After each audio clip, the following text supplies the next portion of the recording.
El presidente de Estados Unidos, Donald Trump, ha amenazado a la Unión Europea con aranceles más elevados si no comienza a aplicar plenamente el actual acuerdo comercial. El presidente de Estados Unidos, Donald Trump, ha amenazado a la Unión Europea con aranceles más elevados si no comienza a aplicar plenamente el actual acuerdo comercial antes del próximo 4 de julio. Trump lanzó su advertencia tras conversar por teléfono con la presidenta de la Comisión Europea, Ursula von der Leyen. De mantenerse la fecha, se trataría de una prórroga del anterior plazo marcado por el propio Trump el pasado viernes, cuando afirmó que los aranceles sobre los automóviles fabricados en la UE se elevarían al 25% a lo largo de esta semana. En virtud del acuerdo bilateral alcanzado el verano pasado, Bruselas se comprometió a eliminar todos sus aranceles sobre los productos estadounidenses. Por contra, Washington estableció un arancel del 15% sobre la mayoría de los productos de la UE. El Parlamento Europeo y los Estados miembros están negociando actualmente un proyecto de ley que permitiría la eliminación de los aranceles. Esta semana fracasó una ronda de negociaciones, ya que los legisladores quieren incluir salvaguardias en caso de que Trump incumpla los compromisos alcanzados o amenace la integridad territorial del bloque, como hizo con Groenlandia. La administración Trump acusa a Europa de ser una incubadora del terrorismo en un nuevo documento estratégico en el que critica a la izquierda, a las personas trans y a lo que califican como una crisis migratoria que presuntamente azota al viejo continente. Se trata de la última crítica del gobierno estadounidense a Europa después de su nueva estrategia de seguridad nacional publicada recientemente, en la que recomendaban fomentar la colaboración con la extrema derecha europea para desestabilizar a sus respectivas naciones. El informe sitúa a los cárteles de la droga de Centroamérica y América del Sur en el centro de los esfuerzos antiterroristas de Washington, pero, a pesar de ello, muchas de las palabras más duras del documento se reservan para Europa. La administración republicana argumenta que cuanto más tiempo aprovechen los grupos hostiles las fronteras abiertas, tal y como las califica el documento, más crecerán las culturas ajenas y el terrorismo en el viejo continente. La Casa Blanca también descalifica lo que considera como políticas e ideales globalistas y cree que deben terminar de inmediato para detener el declive que, según afirma, experimenta la Unión Europea.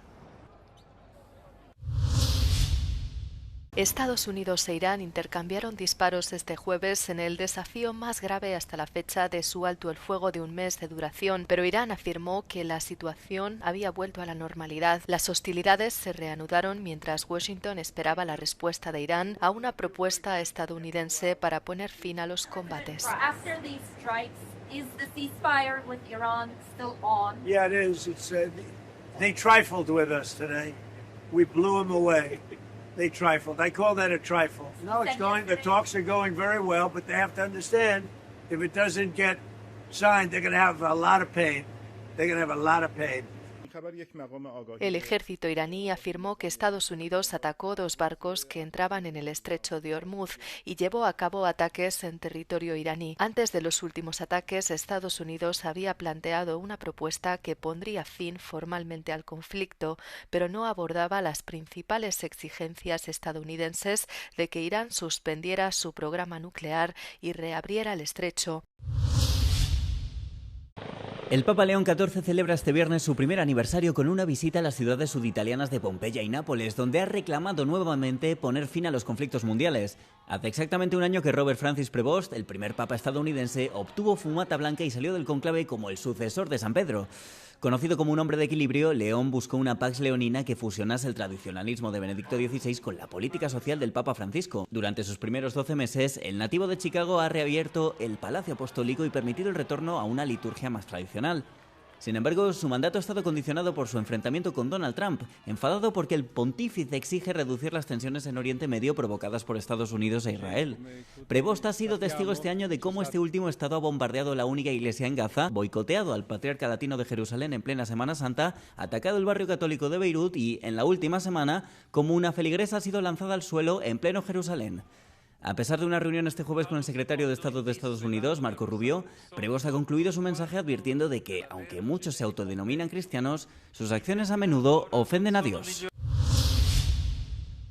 Los resultados parciales de este viernes de las elecciones locales británicas muestran una noche desastrosa para el Partido Laborista en el poder del primer ministro Keir Starmer. Reform UK, liderado por Nigel Farage, ha ganado cientos de escaños.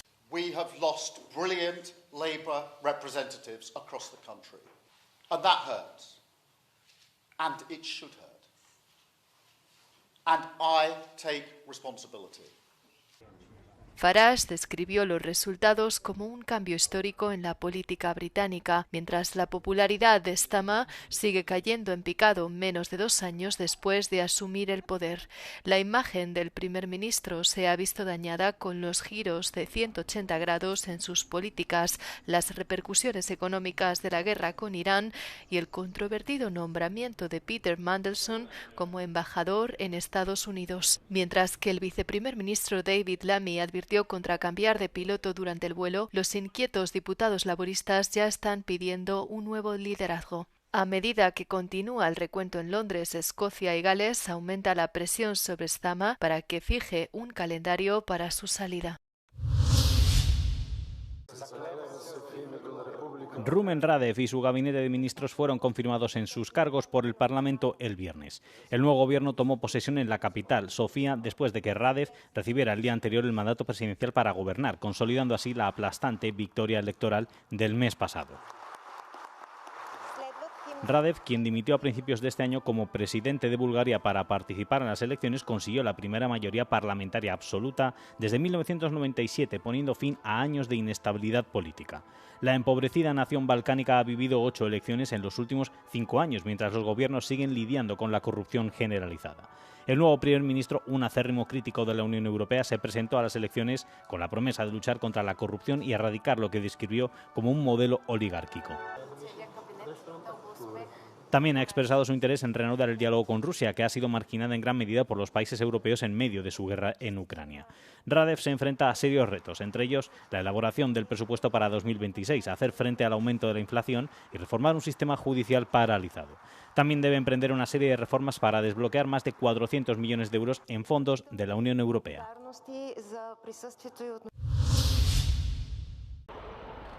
La Comisión Europea ha intensificado su coordinación con los Estados miembros para responder al brote de hantavirus a bordo del MV Ondius, un crucero de lujo neerlandés que navega hacia España, al tiempo que insiste en que los riesgos para la población general siguen siendo bajos.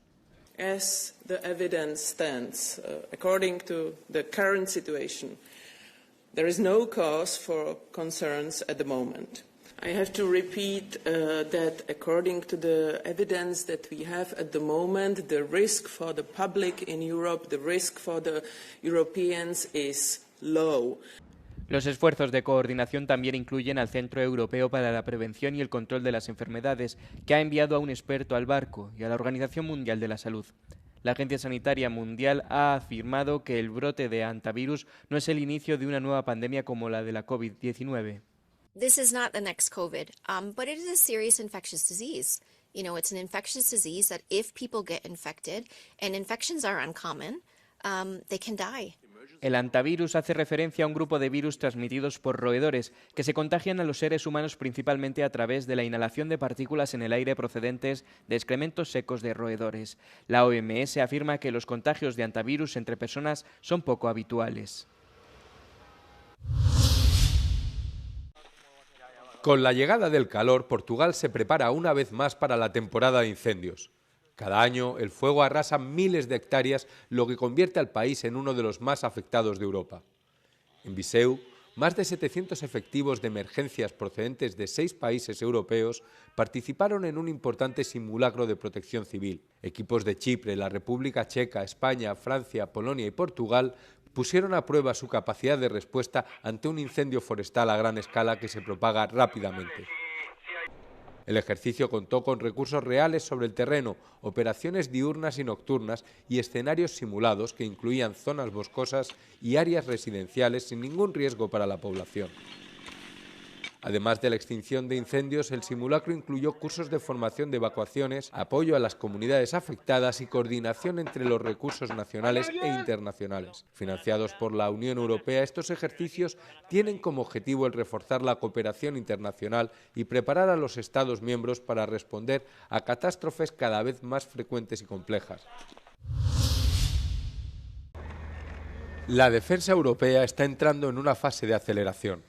Los expertos subrayan que hay que hacer hincapié no solo en la tecnología y los recursos, sino también en la rápida adaptación y la superación de obstáculos burocráticos. En la conferencia de FEA celebrada en Atenas se destacó que la eficacia depende de la coordinación entre la OTAN y la UE, así como de la capacidad industrial. It's no secret European investment and development is lagging behind US. But I don't think that's an issue because we are seeing increased spending by European countries. They really want to invest in defence innovation. And from a NATO Diana perspective, I see European ingenuity. I see great innovations in all of Europe. Every year we get better quality innovations from our innovators across Europe. So I think that is fantastic. But it's a shared learning, and that's why we like it so much in NATO Diana. We can learn from America and Canada, but they can also learn from Europe. Según los expertos, la burocracia es un obstáculo clave para la tan necesaria aceleración de la producción de defensa europea. Key there is to make sure that our pace of innovation is not slowed down by bureaucratic constraints. So this is something really critically important, and we have a lot to learn from the Ukrainian experience, which has demonstrated a very, very strong ability to modernize and innovate. Η Ευρώπη επιχειρεί ένα δύσκολο άλμα επανεξοπλισμού μετά από δεκαετίες μειωμένων επενδύσεων στην άμυνα. Η προσπάθεια είναι να καλυφθεί γρήγορα το χαμένο έδαφος, ωστόσο η αμυντική βιομηχανία χρειάζεται χρόνο για να ανασυγκροτηθεί, όπως τόνισαν ειδικοί της βιομηχανίας καθώς και κρατικοί αξιωματούχοι στο συνέδριο της ΔΕΦΕΑ. Από την Αθήνα για το Euronews, Φέη Δουλγέρη.